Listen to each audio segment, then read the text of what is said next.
Ladies and gentlemen, welcome back to the Evan Here's Culture campaign. Today we're going to be talking about Bangs and Works Volume 1, a Chicago footwork compilation.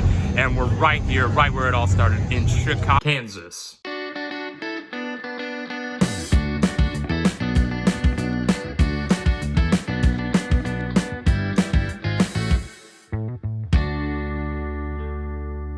So, the Evan Here's Culture campaign. As I just said, we're talking about Bangs and Works Volume 1, a Chicago footwork compilation. And if I were just to give my glib overview of the album, I would say that it is nigh unlistenable. But there's quite a bit more nuance to it than that. What is the album? Well, as the title suggests, it is a compilation of various tracks that fall under the purview of Chicago footwork, which is also sometimes known as juke. So there are 25 tracks. The album's an hour and 6 minutes. There's quite a few different artists who are contributing tracks to this. It's a real who's who of Chicago DJs. Look at that list right here. And, they're the masters of the footwork genre, I think. If you've never heard any footwork music before, let me tell you a little bit about what the sound of it is. It obviously, derives from a hip-hop background. And all the tracks, what they tend to do is they take a sample, either of an existing piece of music or a new unique phrase that has been recorded, and they auto-tune it to absolutely every pitch possible. Well, meanwhile, the high, tempo drums the drum kit is operating in the background. So for an example, there's a track called Fuck That, and it's just the phrase, fuck that, repeated over and over again, but at the different pitches. So it's fuck that, fuck that, fuck that, fuck that, fuck that, fuck that, fuck that. And it's the kind of stuff that really used to be treated as like a joke on YouTube. It's the kind of stuff that makes up, YouTube poops.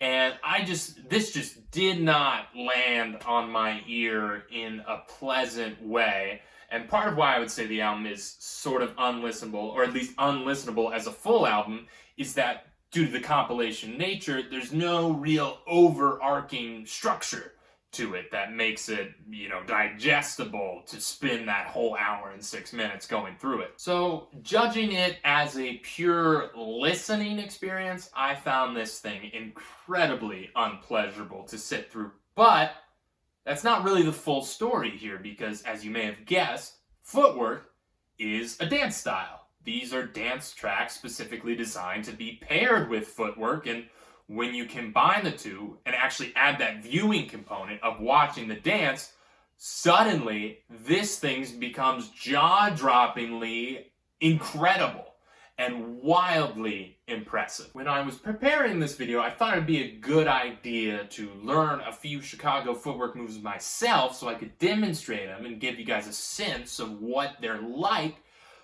but quickly discovered that was not going to be in the realm of possibility. We can do this. Yes.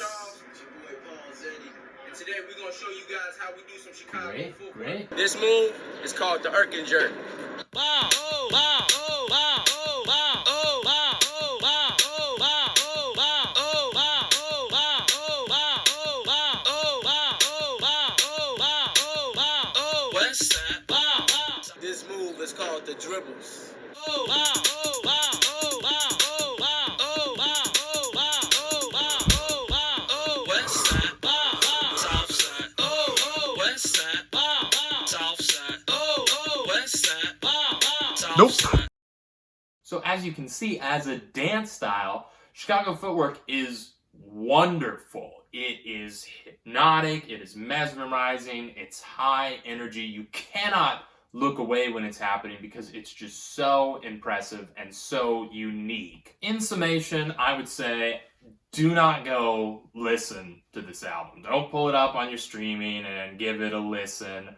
Except maybe the one track I kind of liked, Jungle Juke, which sampled The Lion Sleeps Tonight. That was kind of fun in isolation. There was one that sampled Live and Let Die by Wings that was absolutely not fun, but Jungle Juke was fun.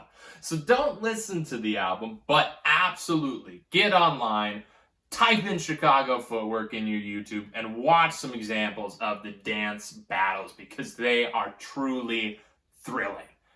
That's what you gotta do. Culture out.